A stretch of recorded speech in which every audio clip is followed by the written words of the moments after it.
뭐 저도 그렇고 저희 주변에서도 직장인분들이 어떻게 하면 AI를 쉽게 써서 이걸 바로 현장에 써먹을 수 있을까라는 얘기들을 오늘 나눠볼 텐데 직장인들이 AI를 쓴다면 가장 먼저 떠오르는 게 뭐가 있을까요, 반장님?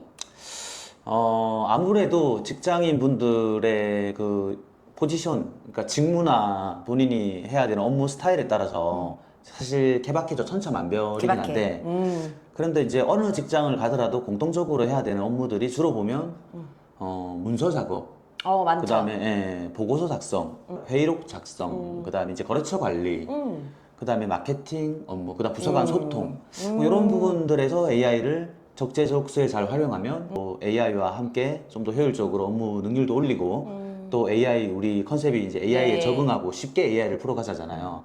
그런 식으로 차근차근 스텝 바이 스텝으로 AI를 내 몸에 또 이렇게 익히고 AI를 길들일 수 있을 것 같아요. 현장에서 제일 많이 쓰여지는 게 제가 주변을 봐도 뭐 이메일 쓰는 거, 그리고 보고서, 리포트 쓰는 그렇죠. 거, 이메일 쓰는 것까지. 네, 그리고 현장 이제 조사에서 관련된 회의록 또 네. 정리하는 거, 네. 그리고 또 뭐 본인만의 문서 작업을 또 하는 것도 AI를 많이 쓰시는 것 같고, 네. 또는 또 현장 산업에 따라서 실제로 사진을 가지고 또 AI 활용한 리포트나 연구 자료 많이 쓰시는 것 같은데, 네. 뭐 이렇게 사실 다양하게 쓰고 계시지만 또 그 중에서도 가장 많이 쓰는 게 이메일 쓰기.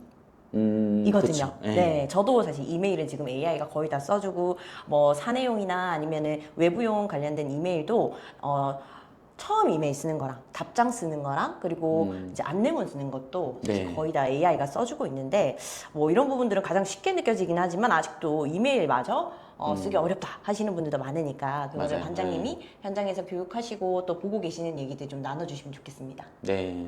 그거는 우리 브릿지님도 굉장히 또 그런 사례를 많이 알고 계실 것 같긴 네. 하거든요. 그래서 같이 서로 공유했으면 좋겠는데, 네. 우선은 뭐 제 이야기를 하자면, 네. 저도 이제 사업을 또 하는 입장에서 분야가 또 여러 가지가 있거든요. 뭐 저희가 이제 전시, 기획, 컨벤션 뭐 이런 이제 업무를 또 맡을 때도 있고, 네. 그리고 또 컨텐츠 제작, 또 교육, 뭐 AX, DX 교육, 그리고 뭐 라이브 방송, 많이 하시네요. 그다음에 뭐 MCN 뭐 그리고 크리에이터나 어떤 기업 간의 매칭해서 브랜디드 컨텐츠 만들기 꽤 그 우리 사업 분야 안에도 꽤 많은 부서가 있고 꽤 많은 업무들이 있는데 이제 저도 저 같은 경우에도 업무마다 그 클라이언트들이 원하는 듣고자 하는 답변이 다 다르고 소통 방식이 다 다르고 또 그때그때 대응해야 되는 매뉴얼이 다 다르다 보니까 뭐 자료를 다 준비해서 이거를 좀 더 세련되게 예를 들면 뭐 공공기관이 됐든 대기업이 됐든 개인이 됐든 그들에게 원하는 양식대로 메일을 또 보내야 되는데 네. 그걸 고민하는데 정말 하루를 다 써버린 적도 있었던 것 같아요. 아, 그렇죠. 그리고 맞아요. 또 그냥 원래 보내는 스타일대로 적었는데 메일 내용이 잘 이해가 안 간다라고 다시 피드백이 와서 또 고쳐줬는데 대표님 좀 이런 식으로 좀 메일을 써주면 어떨까요?라고 피드백을 받는 과정에서 이미 또 신뢰를 맞아요, 잃어버리게 맞아요. 되는. 네. 이메일 하나 잘 못 쓴다는 그죠. 얘기를요. 이제 상대방이 봤을 때는 이런 간단한 이메일조차도 우리 양식에 맞춰서 못 보내주는 사업가가 과연 우리 일을 잘 수행할까 이런 선입견을 줄 수 있잖아요. 그럴 수 있죠. 그래서 어찌 보면 되게 사소해 보이지만 정말 중요한 건데 그럴 때 이제 AI를 활용을 하죠. 당연히 이제 항상 우리가 강조하듯이 첫 스텝은 내 현재 상황을 AI에게 데이터를 먼저 주고 네. 그리고 내가 어떤 고민이 있고 뭔가 솔루션이 필요하다 이 문제를 해결해야 되는데 너의 의견을 또 제안해줘.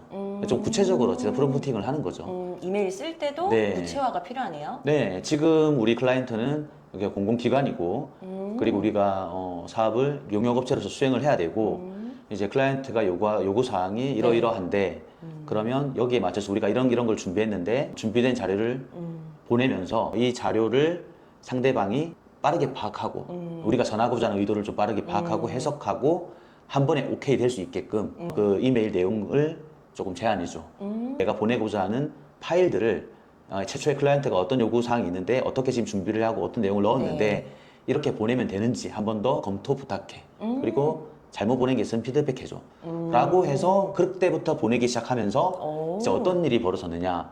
아까 앞서 얘기했던 네. 왜 이메일을 이따위로 보냅니까? 라는 그 클라이언트들의 어이없는 반응은 일체 없고 아, 네. 감사합니다. 메일 잘 받아봤습니다. 또 정말 잘 보내주셨고 딱 저희가 원하는 양식, 저희가 원하는 답변을 한 번에 들려주셔서 믿음이 가네요. 오. 이렇게 네. 이제 이메일을 보낼 때도 AI를 적극 활용하게 되고 그러면서 첫 스텝부터 클라이언트와의 어떤 관계 개선에 큰 기여를 AI가 하고 있다라고 말씀드리고 싶네요. AI를 정말 바장님은 원래 다양하게 쓰시지만 네. 그 AI 하나 가지고 다양하게 또 여러 부서에 연결을 해서 이메일 하나도 좀 신뢰도를 주고 전문성을 보여줄 수 있는 내용으로 쓰시고 계신다는 거고. 네. 네. 저도 이메일을 쓰다 보면 제일 어려운 게 첫 마디인 것 같아요. 첫 네. 마디죠. 그러니까 안녕하세요부터 해야 되지. 저는 어디고요, 누구이고요. 본문을 바로 써야 될지 참 고민이 많은데 상대에 따라 다른 것 같아요. 네, 그러니까 상대가 어떤 걸 또 원하고 일을 어떻게 하는 방식인지 또는 어느 이제 분야에 계시는지에 따라서 이메일 스타트도 내용 자체가 달라지는 것 같은데 그런 부분마저 디테일하게 좀 잡아줄 수 있는 부분이 또 AI 그렇죠. 활용 방법이지 않나. 그렇죠. 저도 쓰면서 이제 꿀팁을 하나 좀 더 드리자면 저는 그 AI가 사실은 잡기 어려운 부분이 말투인 것 같아요. 그렇죠, 그렇죠. 네. 맞아요. AI스러운 말투. 맞아요. 예. AI스러운 말투가 사실은 잡히거든요. 쓰다 보면.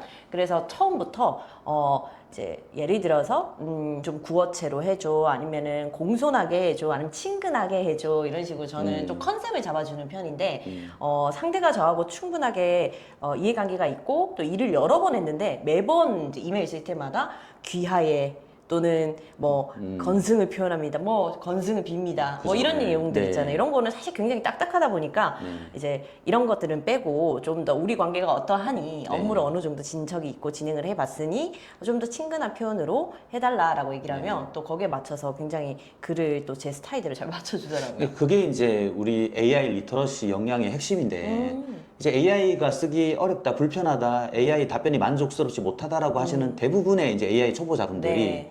이제 이런 맥락을 좀 고려하지 않고 그냥 툭 던지고 몇 번 받아봤더니 네. AI 이거 좀 생각보다 기대에 못 미치는 별론데? 성능이네. 근데 AI는 세상의 모든 데이터를 다 학습해 놨기 때문에 우리의 의도가 잘 전달만 되면 최적의 답은 항상 만들어줄 수 있는 그런 능력을 가지고 있다라는 말씀을 또 네. 이 타이밍에 드리고 싶네요. 한 번 더. 이제 의도라는 거 참 중요한 것 같아요. 네, 그래서 누구한테 우리가 일을 시키는 과정에서도 이 일을 왜 해야 되고 무엇을 해야 되고 어떻게 해야 되고라는 거를 되게 친절하게 알려주잖아요. 맞아요. 그래서 우리 AI가 이제 막 일을 시작한 신입사원이라 생각하시고 네. 하나하나 알려주는 좀 인턴을 데리고 처음에 일을 한다 생각하면서 하나하나 알려주시다 보면 이 친구가 나중에 자체 승진을 하더라고요. 대리급, 맞아요. 예. 과장급, 차장급 이렇게 네. 점점 늘어나는 실력을 보여주고 있어서 네. 처음에는 좀 말귀를 못 알아듣고 답답한 소리를 하더라도 우리가 회사에 인턴이 들어오게 되면 차근차근 하나씩 알려주는 것처럼 내 일을 하나씩 차근차근 설명해주고 방식이나 분위기까지 알려주면 금방 따라올 거라고 생각은 합니다. 네, AI는 어쨌든 우리가 나눈 대화의 그 컨텍스트, 맥락을 계속 기억하고 학습하면서 거기에 맞춰서 두세 번 불필요한 명령 없이도 나중에는 알아서 우리가 원하는 것들을 반영해서 네. 데이터를 주기 때문에 어쨌든 처음에는 AI가 IQ 300짜리 어린아이라고 생각하고 인턴보다 사실 더 좀 뭔가 네. 헤맬 수도 있어요, AI가. 그러니까 처음에 몇 번 써보고 AI 말 안 듣는다라고 포기할 게 아니라 이 AI는 컨텍스트, 맥락을 이해만 시켜주면 그 어떤 천재보다 뛰어난 어떤 결과물을 만들 수 있는 존재라는 AI의 그 태생적인 어떤 작동 원리를 좀 우리가 이해하고 쓰게 되면 이런 좋은 결과를 계속해서 얻어낼 수 있지 않을까. 그리고 효율적인 거는 물론이고 기대치 못한, 예상치 못한 뛰어난 퍼포먼스를 또 발휘할 때가 있어요. 이제 그 다음으로는 이제 직장 생활에서 또 많이 쓰여지는 부분이 회의록 정리, 이제 리포트 쓰기인데 저희가 진짜 거의 회의 지옥이 있다라는 말을 하는 것처럼 회사 생활을 하면 여러 부서와 협업 관계에서 또 소통을 해야 되는 경우가 많다 보니까 뭐 회의는 빠질래야 빠질 수가 없잖아요. 맞아요. 네, 그래서 직장인들이 주로 많이 쓰는 거는 다양한 사람이 소통한 그 회의에서 어떻게 하면 그 회의 내용을 놓치지 않고 쓰고 그리고 다음 내가 해야 되는 액션이라든지 부서 간에 상호적으로 해줘야 되는 합의점들을 도출하는 내용들을 누군가는 정리를 해줘야 된단 말이에요. 맞아요. 네, 네. 그래서 저도 뭐 과거 한 3년 전만 하더라도 주요적인 역할을 하는 분들은 현장에서는 의견을 제시하고 그리고 거기에 따른 의사결정을 해야 되는 경우가 회의에 많다 보니까 회의를 진행하는 사람 따로 있고 그리고 회의록을 쓰시는 분들 또 비서분들이 따로 있는 경우들도 많았었는데 요즘에는 회의록을 쓰시는 분이 따로 역할을 맡는 경우는 현장에는 거의 보기 어려운 것 같고 네, 그래서 AI를 써서 회의록을 어떻게 잘 정리할 수 있는지를 또 많은 분들이 궁금해 하시니까 이것도 시우 반장님한테 한번 여쭤보겠습니다. 근데 저는 아무래도 회사를 이끌고 있다 보니까 저 같은 경우는 보고를 좀 많이 받는 편이거든요. 아, 그렇죠. 물론 보고를. 저도 이제 보고서를 제출하고 레포트를 제출하고 뭐 분석 자료를 제출해야 되는 네. 경우가 있기 때문에 제가 이제 회의 내용을 취합해서 AI한테 분석을 맡기는데 실제로 제가 보고를 좀 주로 받다 보니까 요 이야기는 제가 좀 브릿지님의 사례를 좀 아, 한번 역으로 물어보고 싶은데. 제 사례. 그러면 제가 회의를 작성하는 기준으로 말씀드리고 반장님은 또 보고를 받았을 때 그게 AI로 활용하는 그 보고서라고 하면 어떤지도 한번 의견 주시면 좋을 것 같아요. 네, 좋습니다. 네. 저는 사실 회의나 또는 미팅이 정말 많이 있어요. 그런데 제가 부서원들을 이끄는 경우보다는 사실 외부하고 소통하는 경우가 많다 보니까 회의 방식도 다르고 또 회의가 대면인 경우도 있고 줌 미팅인 경우도 있고 되게 회의 방식이 다양하거든요. 그러다 보니까 사실 AI 자체를 저는 회의 시작할 때 켜놓고 시작을 해요. 그래서 뭐 제가 주로 쓰는 걸 얘기를 드리면 우선은 노션을 활용을 해서 AI 노트라는 게 있습니다. 네. 그래서 그걸 켜놓고 회의를 시작을 하면 실시간으로 저희가 내용을 나누고 있는 부분에 대해서 녹음이 되고 그 녹음된 내용을 즉시 요약해서 회의가 끝날 때는 그냥 바로 회의록이 만들어져 있어요. 그렇죠. 네, 그래서 저는 요즘에 노션 AI 회의 노트를 많이 쓰는 편이고 다음으로는 이제 녹음을 합니다. 이제 상대의 동의를 구해서 녹음기를 켜놓고 또 요즘 녹음기도 바로 회의록으로 바꿔주는 너무 좋은 기기들도 많은데 저도 여러 가지 써보다가 가장 사실 손쉽게 쓸 수 있는 건 핸드폰 녹음기더라고요. 맞아요. 네, 네. 그래서 핸드폰도 사실은 저는 녹음을 하기 위한 용도도 따로 있을 정도로 하나를 서브로 들고 다니면서 녹음을 켜고 그리고 저는 또 핸드폰 보면서 회의를 진행해야 되는 경우들도 많으니까 녹음용으로 그냥 쉽게 언제든지 버튼만 누르면 할 수 있게끔 켜놓고 끝나자마자 이 녹음 내용을 텍스트로 바로 변환을 하는데요. 그때 저는 다글로라는 이제 AI 툴을 쓰고 있고 그럼 녹음 내용을 텍스트로 바로 변환을 해서 거기에 나와 있는 내용을 다시 AI한테 보내서 회의록을 정리해달라는 저만의 회의록 정리 기준을 미리 넣어놓고 정리를 한 내용을 바로 그 즉시 전체 회의 참여하셨던 분들한테 보내드리거든요.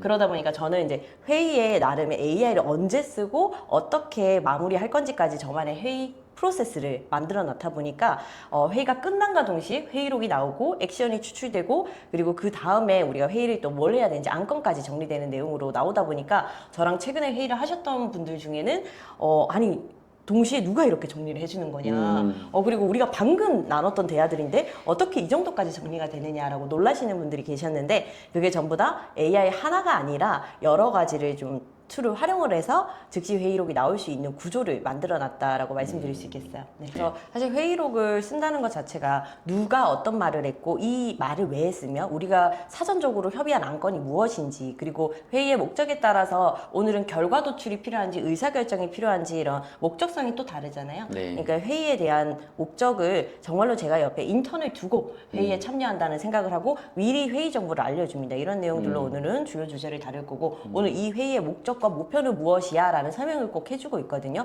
그러면 제가 오늘 회의 진행한다 라고 얘기를 함과 동시에 기다리고 있겠습니다 라고 얘기를 합니다. 그러면 저는 녹음 파일을 바로 전달해서 그걸 사실 요즘에 텍스트화 하지 않아도 녹음 파일만 요즘엔 전달하더라도 AI가 잘 읽어주더라고요. 네. 근데 저는 정확성을 또 더 중요하게 생각하기 때문에 한번 필터링해서 그러니까 텍스트로 추출한 내용에서 혹시나 좀 그렇죠. 잘못된 부분 없는지 그리고 화자의 구분이 잘 되어 있지 않는 게 어떤 건지를 조금 체크한 다음에 AI한테 텍스트본을 전달해 줬을 때 회의록은 정말 현장을 생생하게 전달한 것처럼 잘 나오더라고요.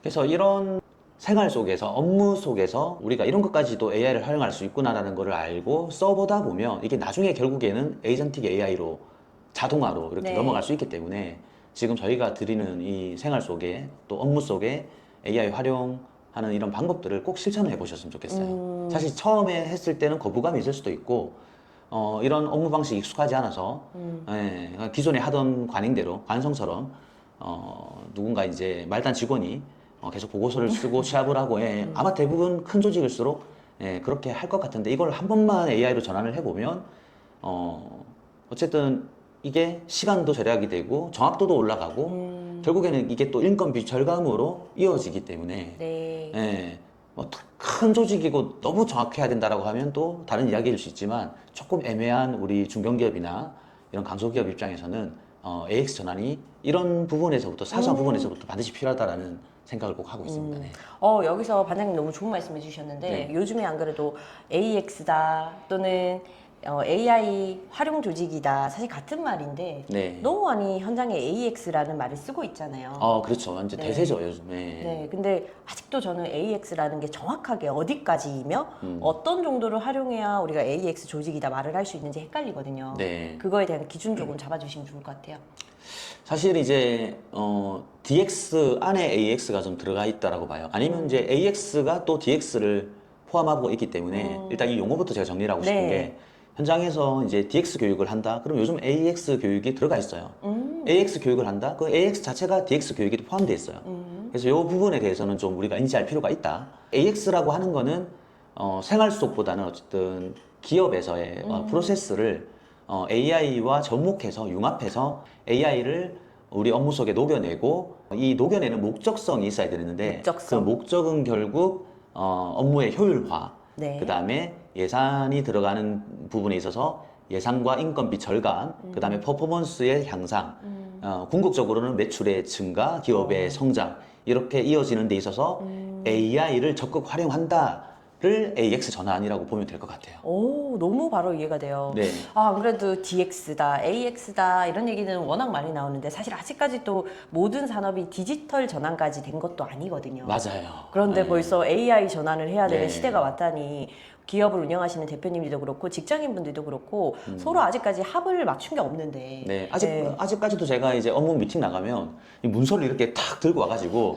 페이지를 넘기면서 AX는커녕 DX 전환조차도 안 되어 있는 기업들이 정말 많거든요. 네. 그래서 사실 그런 기업들은 AX로 바로 넘어갈 게 아니라 기본적으로 ERP 프로그램을 사내에 좀 구축을 해서 사실 ERP 같은 것도 돈이 많이 드는데 요즘 바이브 코딩으로 간단하게 만들 수 있기 때문에 바이브 코딩 개발자를 잘 찾아서 개발 비용을 정말 예전에는 뭐 1억, 2억 들었다, 뭐 몇천만 원 들었다고 한다면 요즘은 그냥 인건비 한 100만 원 정도만 줘도 사내 ERP, 그 다음에 뭐 CRM kanban보드 이런 것들 바이브 코딩으로 쉽게 만들 수 있기 때문에 그래서 디지털 전환을 먼저 좀 해보시고 업무에 있어서 어쨌든 우리가 문서, 그 다음에 막 글쓰기, 그 다음에 맨날 만나서 회의하기 하기보다는 일단 DX를 먼저 중간에 과도기를 좀 거쳐서 AX로 전환하면 또 좋을 것 같습니다.